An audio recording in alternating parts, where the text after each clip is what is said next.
భారత్లో make in India విజయగాథ ఇది.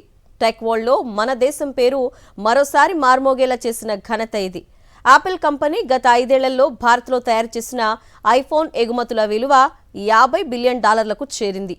ఇది కేవలం ఒక రికార్డు కాదు, భారత ప్రపంచ ఎలక్ట్రానిక్స్ మ్యాపుపై నిలబడిన పెద్ద మైలురాయిగా పారిశ్రామిక వర్గాలు పేర్కొంటున్నాయి.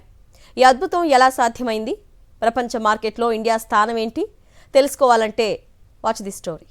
న్యూఢిల్లీ నుంచి మొదలై తమిళనాడు, కర్ణాటక, తెలంగాణ వరకు విస్తరించిన యాపిల్ తయారీ యూనిట్లు ఇప్పుడు ప్రపంచ మార్కెట్ను దిశానిర్దేశం చేస్తున్నాయి.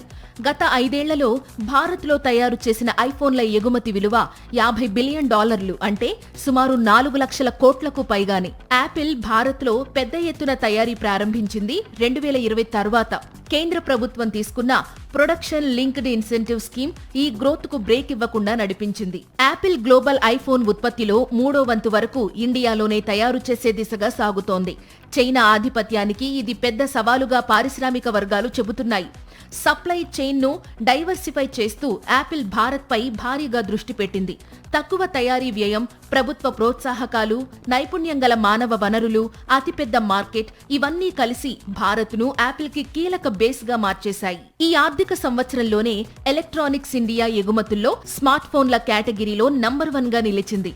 యాపిల్ తయారీతో పాటు ఫాక్స్కాన్, విస్ట్రాన్, పెగట్రాన్ వంటి కంపెనీలు భారతీయులకు వేలాది ఉద్యోగాలు సృష్టిస్తున్నాయి.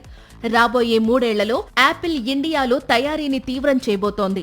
భారత్ను గ్లోబల్ ఎక్స్పోర్ట్ హబ్ గా మార్చే యోచనలో ఉన్నట్లు కంపెనీ వర్గాలు వెల్లడించాయి. ఇండియా ఇక కేవలం కన్జ్యూమర్ మార్కెట్ మాత్రమే కాదు, ప్రపంచానికి స్మార్ట్ ఫోన్లు సప్లై చేసే తయారీ జైంట్ గా కూడా మారుతోంది. యాపిల్ విజయం మేక్ ఇన్ ఇండియాకి పెద్ద మైలురాయి. డిజిటల్ యుగంలో ప్రపంచ సాంకేతిక శక్తుల జాబితాలో మన దేశం పేరు మరింత బలంగా నిలుస్తోంది.